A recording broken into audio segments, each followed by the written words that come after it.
Well, so today my washing machine came from Amazon, and I'm pretty juiced. This is my king size comforter. Yes, watch it. It's spinning.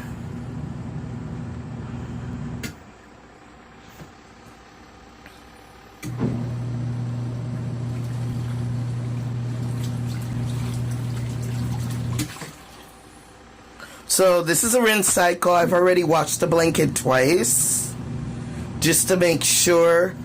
But I am so juiced because I've moved to a small town, Mayberry, and I'm used to living in the big city in San Francisco, and you know, there's not a lot of trees or whatever. There's a lot of pollen here where I moved. I call it Mayberry.